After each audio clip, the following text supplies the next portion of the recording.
Chega de Constituição. Agora vamos dar início aí a outro tópico dentro aí do nosso edital. Como eu falei, todos os materiais vão vir na sequência, eles estão numerados, para poder facilitar o acompanhamento por vocês. Então, aqui, ó, a parte da administração pública. Agora nós vamos falar sobre conceitos e princípios. E o próximo tópico, se der tempo, vamos começar a falar sobre os poderes da administração pública, tá? Quando nós temos esses tópicos aqui, no edital passado, a parte da Constituição Federal, Constituição Estadual e a Lei 8429, eles vieram na referência bibliográfica. Conteúdo que está na referência bibliográfica pode, sim, tranquilamente aparecer dentro das questões de prova.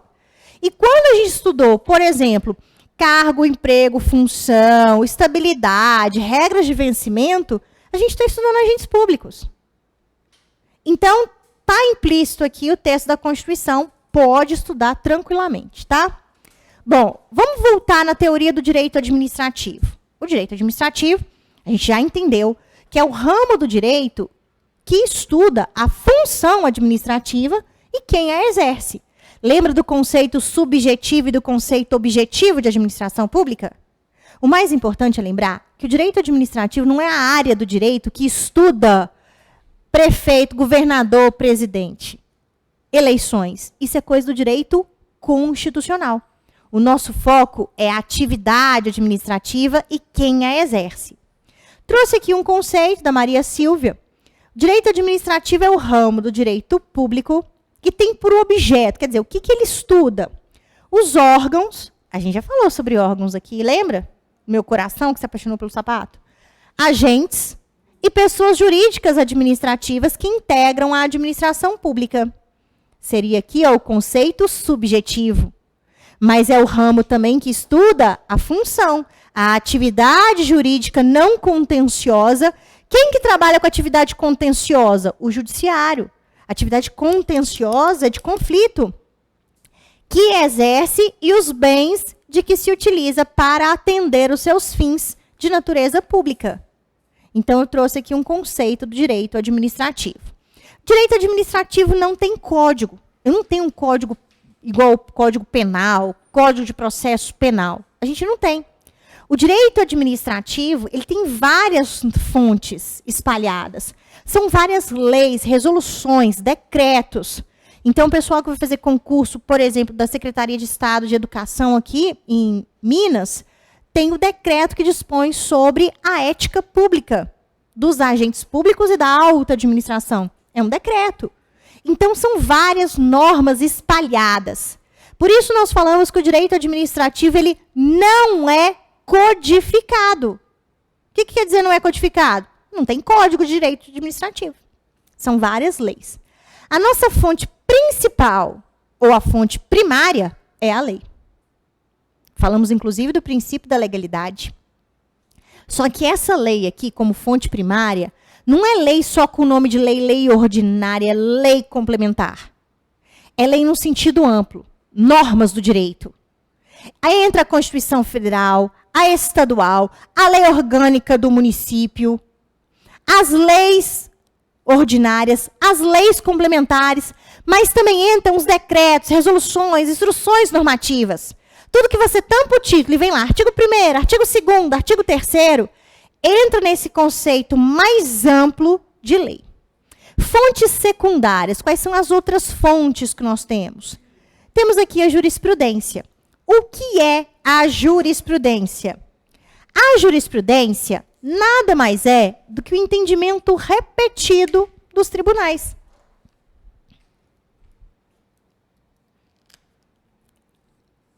A jurisprudência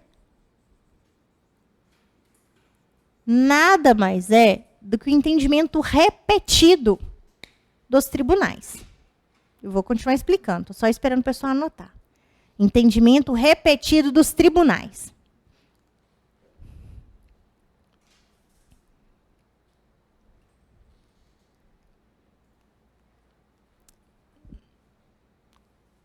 Quais são os requisitos para aquisição de estabilidade? Ocupar cargo efetivo, 3 anos de efetivo exercício e a avaliação especial. Nenhum juiz vai dar uma decisão falando que estabilidade vai adquirir de outra forma. Porque a regra constitucional é muito bem definida, muito bem objetiva, muito clara. Agora, tem coisa que a lei meio que deixa uma margem de interpretação. E aí nós podemos encontrar decisões que são divergentes. E existem assuntos que o direito tenta regulamentar, mas são assuntos sensíveis, onde não é possível encontrar uma resposta absoluta. Por exemplo, a questão do aborto.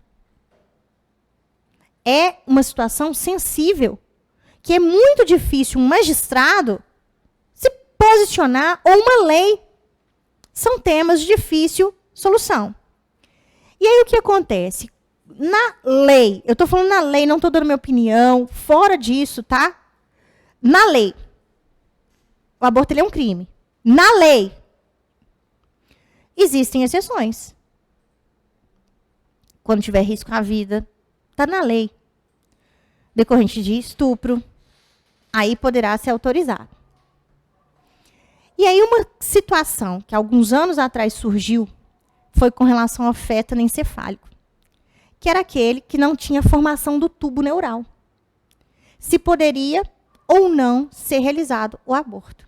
Isso foi uma questão discutida nos tribunais. Como não é uma questão objetiva, definida claramente na legislação, existiam juízes que davam decisão de uma forma e juízes de outra. Tribunais que proferiam decisões de uma forma e tribunais que proferiam decisões de outra forma. E com isso, essas decisões repetidas, nós chamamos o quê? De jurisprudência. Só que como a jurisprudência ela pode variar, Tribunal de Justiça de Minas Gerais pode ter uma, Tribunal de Justiça de São Paulo pode ter outra, porque são situações divergentes, é que falamos que não é fonte primária do direito administrativo. É uma fonte o quê? Secundária, a jurisprudência. Se eu tenho a resposta na lei, eu uso a lei. Se não, vamos buscar nas outras fontes uma interpretação que possa auxiliar. Tá? Só essa questão do feto anencefálico, qual que hoje é o entendimento predominante? Eles utilizam a lei que autoriza a doação de órgãos. Porque para a lei de doação de órgãos é constatada, então, a morte cerebral. Então, eles fizeram mais ou menos essa interpretação. Se essa criança ela não tem a formação do tubo neural, seria próximo de uma ideia dessa morte, da morte cerebral, para autorizar. Mas isso é uma questão muito complexa, tá? Que envolve várias situações. E o direito, quem é o direito para tentar dar uma resposta que seria absoluta? Mas é só para exemplificar.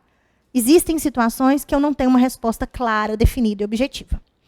E aí a jurisprudência, ela vai de um jeito, vai do outro, dependendo do tribunal. Pode mudar de uma época para outra. Ela auxilia o direito administrativo. Mas nunca é como uma lei, que já é mais clara e definida. Agora, dentro da jurisprudência, a gente precisa aprofundar um pouquinho numa observação quando nós temos o STF recebendo da Constituição Federal competência para a edição de súmulas vinculantes.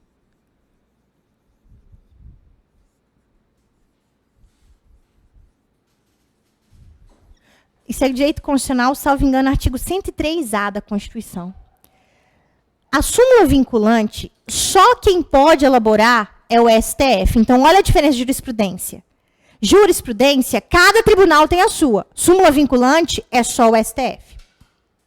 Jurisprudência serve de orientação. A súmula vinculante não. Ela é vinculante. A súmula vinculante é de observância obrigatória. A súmula vinculante ela é de observância obrigatória por toda a administração pública, a administração do Executivo, do Legislativo e do Judiciário, e também por todo o poder judiciário. Ela é de observância obrigatória. A súmula vinculante, ela tem força de lei perante a administração pública e todas as decisões do Poder Judiciário. Lembra da súmula vinculante que veda o nepotismo? Cônjuge, companheiro, parente até terceiro grau? Se é súmula vinculante, nenhum órgão da administração pública, do executivo, do legislativo, do judiciário pode violar. Ela tem força de lei. Nenhum juiz pode proferir uma decisão contrária à súmula vinculante. Porque ela é vinculante, ela é obrigatória para a administração pública e para o poder judiciário. Então, é bem diferente de jurisprudência. Jurisprudência, os tribunais, jurisprudência serve de orientação. Súmula vinculante, não. É só o STF e é de observância obrigatória. Se violar, cabe reclamação ao STF, inclusive. Doutrina. Aqui, doutrina. Doutrina é fonte do direito administrativo. Os livros, a teoria. Quando eu for estudar com vocês a parte de poderes, quando eu for estudar com vocês a parte de atos administrativos é tudo doutrina. Então, a doutrina ela é muito utilizada pelo direito administrativo. Temos também os costumes, as práticas reiteradas, mas é claro que o costume não pode ser uma prática reiterada a ser fonte do direito administrativo se estiver violando outra fonte. Então, lá no meu município, a gente tem o costume de nomear para cargo efetivo sem fazer concurso público. Não, meu filho. Então, esse costume, ele é contra a legislação. Então, não pode.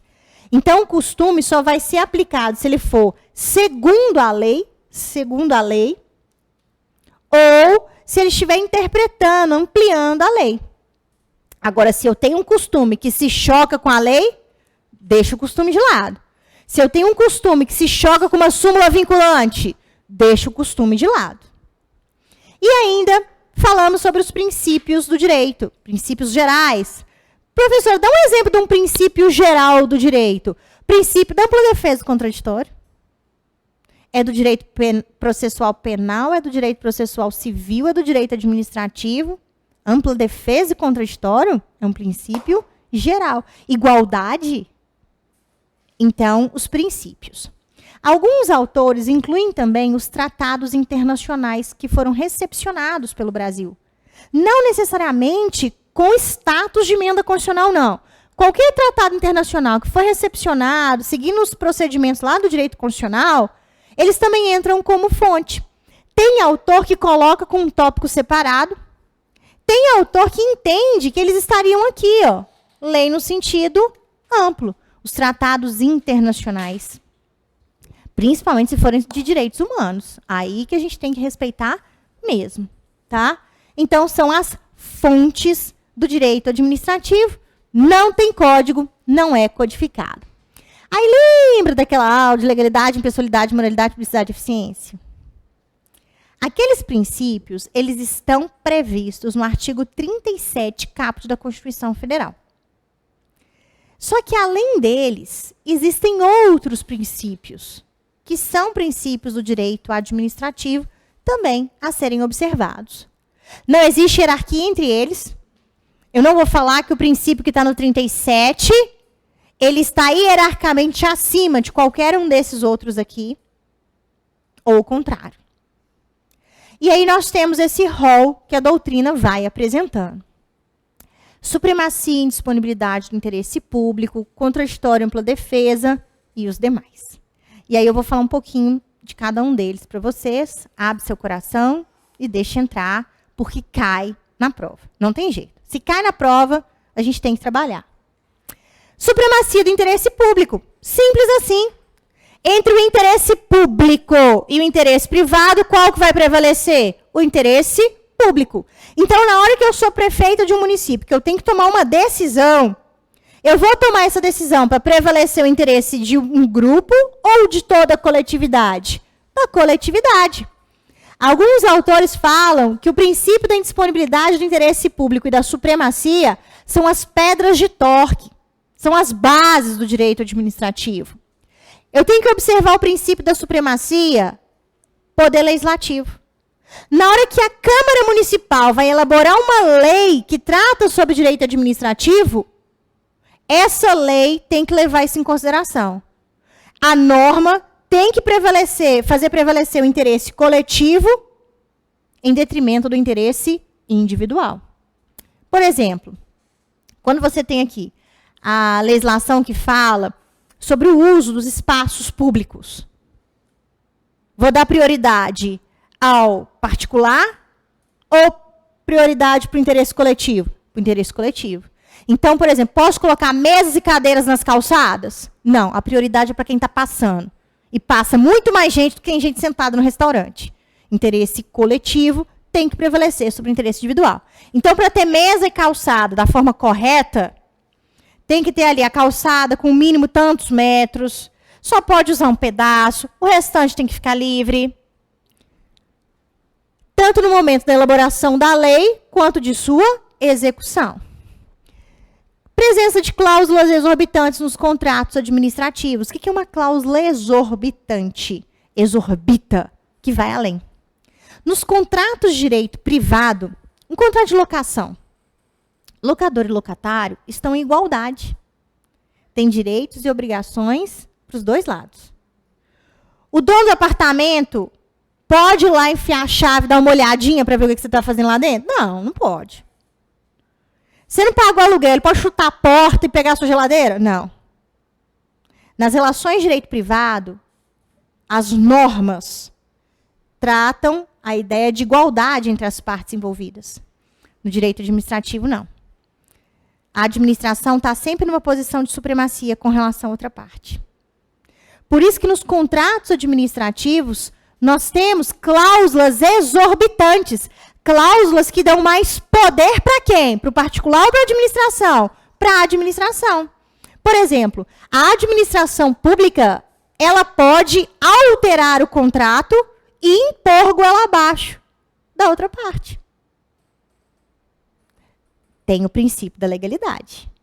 Essa alteração, a lei é que fala que pode. Mas a lei não fala do outro lado. O direito administrativo, em momento nenhum, fala que o contratado vai poder alterar e impor essa alteração à administração. Porque a supremacia é de quem? É do interesse público. E quem que defende o interesse público? É a administração. Então, cláusulas exorbitantes são cláusulas que dão mais poder para quem? Para a administração. Intervenção do Estado na propriedade. Isso é supremacia do interesse público.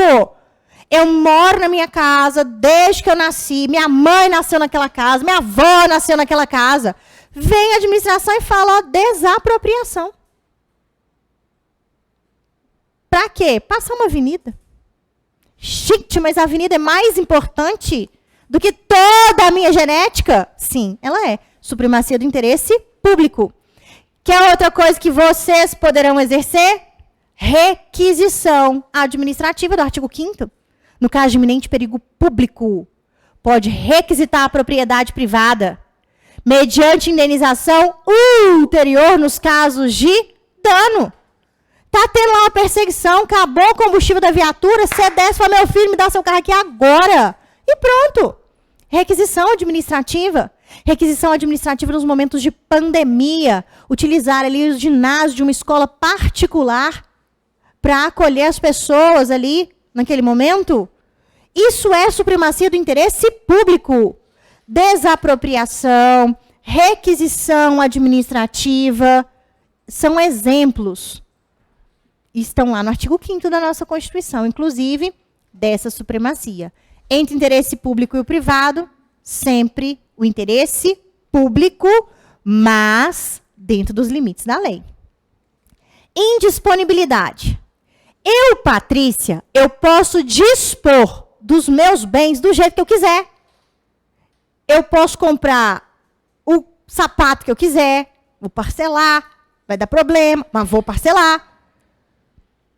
Eu posso doar os meus bens para quem eu quiser. Eu posso dispor. Agora, a administração, ela pode dispor do interesse público? Ela pode comprar o sapato que ela quiser? Que isso, professora? A administração comprando sapato? É. Não tem que comprar? Para entregar o kit de do material escolar e uniforme para as crianças das escolas públicas? Tênis, o uniforme, a mochila, a lancheira. E aí a administração pública pode, por exemplo, lá no Pátio Savassi, comprar tênis para os meninos? Pode lá? Gente, mas vai ser o melhor tênis. Mas não pode, porque está dispondo da economia dos recursos públicos. Pode ir lá no Shopping Oi comprar tênis para os meninos? Comprar tênis falsificado para os meninos? Não pode. A administração vai comprar tênis falsificado? Não pode. Ah, mas é barato. Não adianta, porque aí não tem qualidade. Então, como que a administração faz para não dispor do interesse público? Como que ela faz para encontrar um tênis de qualidade com um valor justo? O que a administração pública faz? Licitação. Realizar licitação é decorrência do princípio da indisponibilidade. Eu não posso comprar o mais caro, nem aquele que é o mais barato que eu encontrar no mercado. Estou falando do exemplo do tênis. Teve um município que sofreu, depois, né, a gestão respondeu para o processo de improbidade administrativa, porque realizou a compra das botas que são utilizadas pelos servidores que realizam a coleta de lixo. E aí teve até reportagem na televisão. Pisava na água, a sola descolava. Vai, beleza. O cara vai fazer coleta de lixo, correndo ali, só não pode chover. Porque a hora que pisava na água, descolava. Era colado a sola. Não, tem que ser uma sola reforçada, tem que ser costurada, tem que ter toda a proteção. Então, o processo licitatório, que está na Constituição Federal, tem fundamento aqui. Dentro ainda da indisponibilidade, vedação de renúncia de competências. Você vai ocupar um cargo público em breve. Na Lei Orgânica da Polícia Civil, você tem ali as competências. Compete ao delegado, compete ao escrivão, compete ao investigador, compete ao perito, compete ao médico legista. Aquelas competências que estão ali não são suas, elas são o quê? Do cargo. Então, a partir do momento que você ocupa um cargo na administração, você não pode se recusar a exercer aquelas atribuições. Você não pode dispor disso, porque não é seu. A ideia de disponibilidade do interesse público passa, então, pela proibição da renúncia de competências. Não pode deixar de punir um contratado. Lembra dos contratos administrativos? Então, se o contratado atrasou a entrega da obra, atrasou a entrega do kit de material escolar, o contrato estabelece sanção. E eu não posso deixar de punir.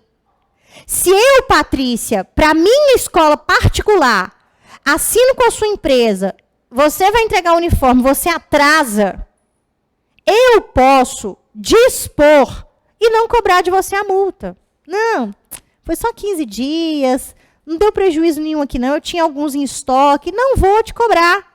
Agora, quando é a administração, ela pode abrir mão disso? Ela pode dispor? Não. E ainda, não pode deixar de exercer o poder de polícia, que é o poder de fiscalização. Porque esse poder de polícia, ele está diretamente ligado à proteção à vida. Então, quando você tem tragédias que ocorrem, igual lá na Boate Kiss, não teve exercício do poder de polícia, não teve fiscalização. E pessoas morreram por causa disso. Até hoje, está tendo julgamento, volta, vai, julga de novo, volta.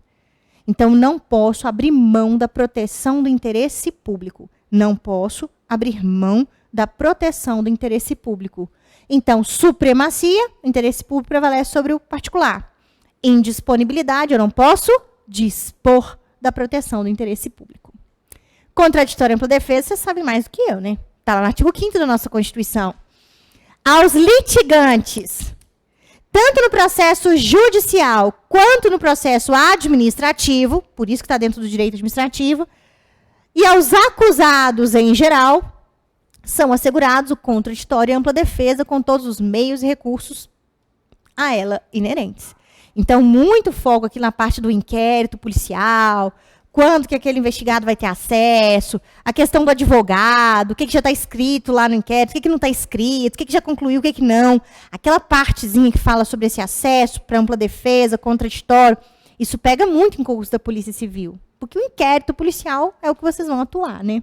Vocês vão estar em contato direto. Então, fiquem atentos aí. Aí fala de contraditório diferido, né? Estuda com carinho essa parte. Presunção de legitimidade e veracidade. Olha o nome. Presunção. Eu estou presumindo que no final da aula o Bernardo vai vir aqui para desligar a câmera, para a gente poder ir embora. Agora, pode ser que dá louca no Bernardo, aí trancou tudo e já foi? Mas eu estou presumindo, até que se prove o contrário, que ele vai voltar. Então, essa minha presunção, ela é absoluta ou ela é relativa? Relativa. Então, a primeira coisa que a gente tem que lembrar é que essa presunção aqui, ela é relativa. Agora, o que é presunção de legitimidade? Eu estou presumindo que os atos praticados pela administração estão de acordo com a lei. Legitimidade estão de acordo com a lei. E a veracidade? Eu estou presumindo que os fatos são verdadeiros.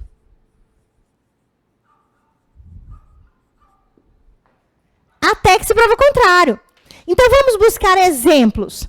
Lembra daquela questão de prova que a gente resolveu na aula passada? Sobre a Maria, que voltou de férias e descobriu que tinha sido exonerada e que ela que tinha feito o pedido? Até que se prova o contrário, ela fez o pedido de exoneração. Só que aí ela fez o recurso para provar o contrário. Entrou na justiça para provar o contrário. Lembra quando a minha chefa me demitiu mais cedo? Até que se prova o contrário, eu saí da administração. Lembra que eu tive que entrar com ação judicial para invalidar a decisão, a demissão e conseguir a minha reintegração? Então, até que se prove o contrário, por isso que é uma presunção, estou presumindo, tudo que a administração faz está de acordo com a lei e os fatos que ela apresenta são verdadeiros. Então, o nome do princípio me diz tudo. Estou presumindo, até que prove o contrário, que está de acordo com a lei e que os fatos são verdadeiros. Quer um exemplo? Autuação de trânsito. Quando você recebe na sua casa uma autuação de trânsito, essa autuação é um ato administrativo. Aquele documento ele é um ato administrativo. E ele goza dessa presunção de legitimidade e veracidade. Aí, quando a gente faz o recurso de multa, a gente está tentando derrubar essa presunção. Ou você tem que mostrar que não está de acordo com a lei, ou você tem que mostrar que os fatos não são verdadeiros. Quem foi meu aluno já sabe. Quando eu estava na faculdade, eu fiz estágio no DR, justamente no setor de recurso de multa de infração. Chegava caixa lá pra gente. A hora que a gente abria a caixa, tinha um extintor de incêndio lá dentro. Falei, gente, que é isso? Aí tinha lá no recurso falando, fui autuado, porque eu estava lá na rodovia tal, MG, não sei o que das quantas, porque meu extintor estava vencido. Está aqui o extintor para provar que não estava. Como que eu vou saber que aquele extintor que está dentro da caixa era o que estava no seu carro? Recurso indeferido. É muito difícil derrubar os fatos. Avançou o sinal vermelho. Eu juro por Deus, pela minha mãe, que quando eu passei, o sinal estava amarelo. Recurso indeferido. É muito difícil, num recurso de multa, conseguir comprovar. Agora, e se você deu sorte, entre aspas, tá? Fundiu o motor do seu carro. Ele estava na concessionária autorizada. Não, professora, mas fundiu o motor do carro. Caramba. Não, mas você tem seguro. E a autuação foi dirigir embriagado. O trem está sério para o seu lado. E aí seu carro, naquele dia, estava na oficina. E você tem documento, você tem câmera que filmou você entrando lá na concessionária, o povo te atendendo, você vindo um café para você. Você tem documentação. Mas se você não conseguir provar que os fatos não são verdadeiros, se você não demonstrar que não está de acordo com a lei, prevalece o quê? O que a administração está falando. Ou seja, até que se prove o contrário, a administração está certa e você está errado. Então, ó, é presunção de veracidade, verdade. Presunção de legitimidade, conformidade com a lei. A presunção, ela é relativa. Expressão em latim, presunção iuris tantum. Cai na prova, por isso que eu coloquei no nosso material. Lembrando que o material está todo lá na área do aluno para vocês, tá? O que está aqui no slide não precisa copiar, não. Por isso que a gente fala que os atos administrativos, eles gozam de fé pública, por causa dessa presunção. Ela não é absoluta. Aí, iuris et de iure quer dizer absoluta. Ela é relativa. Ela é iuris tantum. Ocorre a inversão do ônus da prova. Não é a administração que está falando e que tem que provar.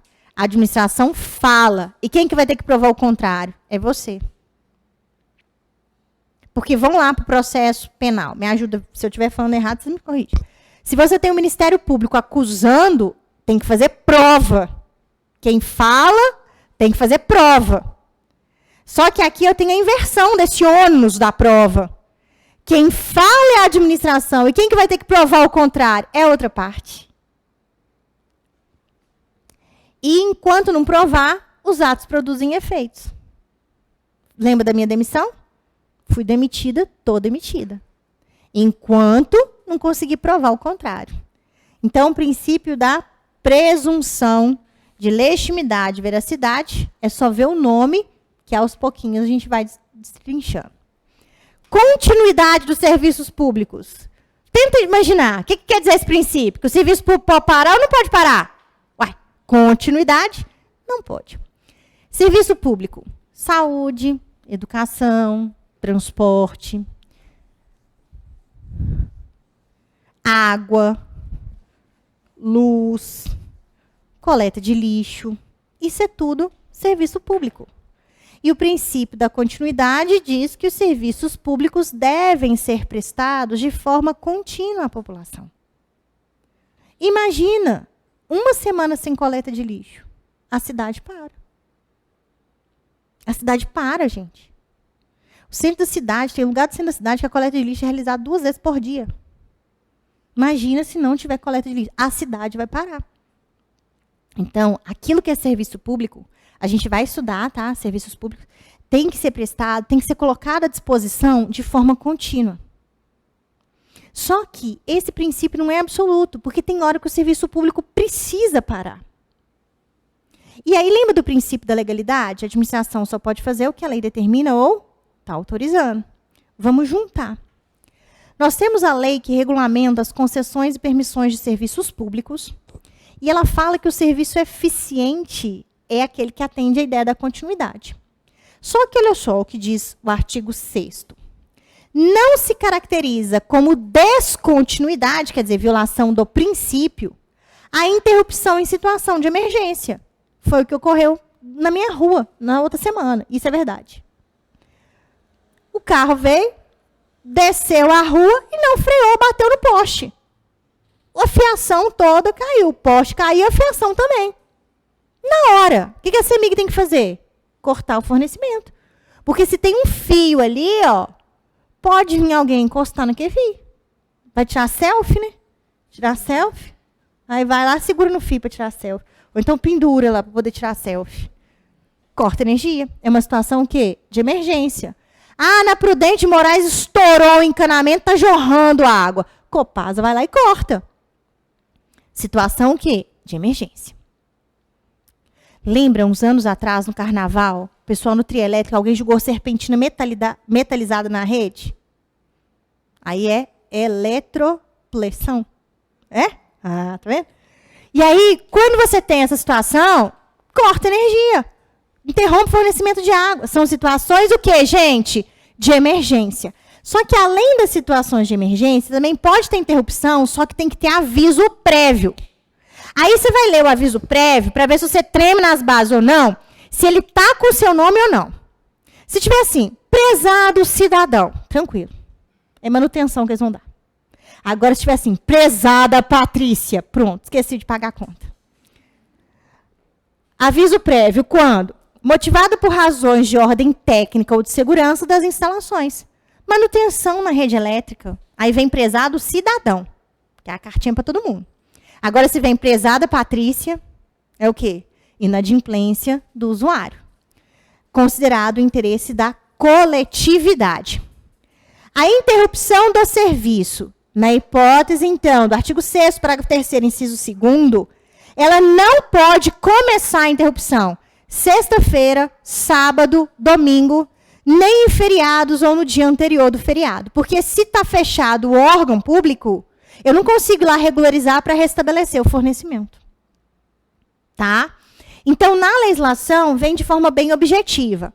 Agora, a gente tem entendimento da jurisprudência que fala que, mesmo no caso de inadimplemento do usuário, não pagou a conta, grosso modo dizendo, não pode ter interrupção. Onde você tem prestação de serviços públicos. Um hospital.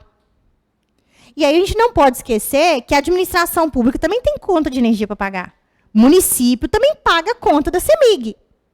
Então, se você tem ali uma fundação hospitalar municipal, mesmo no caso de inadimplência, a jurisprudência fala que aí não pode. Porque aí são vidas, né? Então, a cobrança tem que ser feita através de outros meios. Então, quando temos ali serviços essenciais, principalmente na área da saúde, não pode haver interrupção, mesmo no caso de inadimplemento do usuário. Até hospital particular. Porque aí são vidas que estão em risco no caso dessa interrupção. Tá? Mas a própria lei, o que eu quero mostrar? A própria lei que regulamenta a concessão e permissão de serviços públicos, ela já vai relativizar a continuidade. Então, o princípio não quer dizer assim, o serviço público nunca pode parar. Porque ele para. Emergência ou aviso prévio, nos casos de manutenção, princípio de eficiência ou o inadimplemento. E aí, a ideia do inadimplemento é a ideia de igualdade. Quem paga tem, quem não paga não tem. Senão, se eu deixo de pagar a conta de energia e de água da minha casa e eu continuo tendo, você vai parar de pagar, o outro vai parar de pagar e daqui a pouco vai ter um caos, porque ninguém mais vai pagar. Por isso que existe legislação regulamentando. Mas aí é princípio da legalidade. A lei que está o quê? Autorizando o corte. A interrupção do fornecimento dos serviços públicos. Desdobramentos dessa continuidade. Restrições ao direito de greve. Então, por exemplo, a gente já viu greve na área da educação, que fechou tudo. Agora, quando é greve na área da saúde, não fecha tudo, não. Tem um mínimo que fica funcionando. João 23, o povo entra de greve? Não. João 23 não pode, é para um socorro. Então, desdobramentos dessa necessidade do serviço está lá. Direito de greve dos servidores exercido nos termos e limites de lei. Restrições à aplicabilidade da chamada exceção do contrato não cumprido. O que é isso? Lembra que nos contratos administrativos não tem igualdade? É a administração em cima e a outra parte embaixo. E aí o que acontece? A administração está numa posição de supremacia. Nos contratos de direito privado, quando eu tenho a igualdade, o que é essa cláusula de exceção do contrato não cumprido? Eu vou virar para você e falar assim, eu não vou cumprir a minha obrigação porque você não está cumprindo a sua. Aqui no curso, nós temos um contrato. Eu dou aula em troca de dinheiro. Gosto de dinheiro. Comprar sapato. Comprar sapato com o quê? Dinheiro. Então, vamos dar aula. E aí, o que acontece? Se eu deixo de receber, eu posso virar para o curso e falar assim, eu não vou dar aula. Por quê? Eu não vou dar aula porque você não cumpriu sua parte. Eu estou alegando a exceção do contrato não cumprido, para eu não ter que cumprir a minha. Só que aqui é igualdade na administração pública. Na administração pública é assim. Então, o contratado, em decorrência da continuidade dos serviços públicos, ele não pode virar para a administração e falar, você não está pagando, eu não vou continuar. Porque não vou prejudicar a administração, eu vou prejudicar o quê? O interesse público, a população. Então, não pode o contratado alegar o descumprimento da administração pública para eximir-se de sua obrigação. Foi até aqui? Mas tem limite isso. Senão ninguém ia querer contratar com a administração. Restrição à aplicabilidade da exceção do contrato não cumprido. O contratado, que é o de baixo, só pode interromper a execução do contrato após atraso superior a 2 meses. Não da prestação, mas contado da data da emissão da nota. Então, normalmente faz o serviço, tem a medição, aí emite a nota depois. Dos pagamentos ou parcelas de pagamentos devidos pela administração por despesa de obras, serviços ou fornecimentos. O fundamento é a lei, a nova lei de licitações e contratos. Reversão de bens do concessionário indispensáveis à continuidade. Ônibus aqui em BH é concessão. São empresas privadas. E o que é essa reversão dos bens? Os bens, o ônibus, ele pertence à concessionária, essas empresas privadas. Se tiver um problema, que tiver que fazer rescisão desse contrato, que amanhã a empresa não for operar, pelo princípio da continuidade, o que a administração pode fazer? Reverter esses bens ao patrimônio da administração para o serviço continuar. Pegar os ônibus dessa empresa privada para o serviço de transporte continuar funcionando. E ainda, institutos como suplência, delegação e substituição. Se eu, Patrícia, ocupo um cargo na administração pública, vamos supor que eu sou perita do INSS, para conceder benefícios de aposentadoria ou benefícios da LOAS. Se eu quebro a perna, vou ter que fazer uma cirurgia, vou ficar 1 ano sem trabalhar, tem que ter alguém me substituindo para o serviço continuar. Autotutela. Esse princípio eu adoro. Gente, internet é uma coisa de louco, né? Fico vendo lá, sapiando. Aí veja assim. Como passar em concurso público em 6 meses sem estudar? Falei, não. Recebe ou não recebe? Toda hora aparece um trem desse. Você joga lá, apostila de tal coisa, aí vem lá. Você quer passar em concurso público em apenas 6 meses sem estudar? Então por que precisa de 6 meses? Se não precisa estudar, 2 dias dá. Ah, conheça fulano de tal. Passou em concurso público estudando apenas 1 hora por dia, depois da publicação do edital. 2.500 o curso. Você vai dizer, tô lá. Aprenda inglês em 2 meses. Eu falo o que você vai aprender de inglês, né? Vai aprender inglês. Hi, hello, goodbye, é inglês. Pronto, aprendeu. Em 2 meses. Cumprir nosso contrato. Então, tem gente que é autodidata. A pessoa aprende sozinho. Tutela. Quando você fala de tutela, lembra de tutor. Aquele que cuida de uma criança. Então, se é autotutela, quem que cuida dos atos praticados pela administração? A própria. Divide a palavra. Auto, a própria. Tutela, tutor, autotutela. A própria administração faz o controle dos seus atos. Então, se eu sou diretora num órgão público e os meus subordinados estão praticando atos administrativos, eu posso, pelo princípio da autotutela, eu devo, pelo princípio da autotutela, controlar o que os meus subordinados estão fazendo. Lembra a história da multa? O que acontece? Delegado que continua julgando. Está tendo alteração por causa do negócio do Detran, mas ainda não efetivou todo o procedimento, então é delegado que ainda está julgando recurso de multa. Às vezes o delegado pega o recurso, ele vê o recurso e fala assim, nossa, misericórdia, o recurso vai ser indeferido. Só que na hora que o delegado, exercendo essa autotutela, que é o autocontrole do ato praticado pela administração, ele pega a autuação de trânsito e ele verifica irregularidades, mesmo que elas não tenham sido alegadas no recurso, pela autotutela, ele cancela a multa.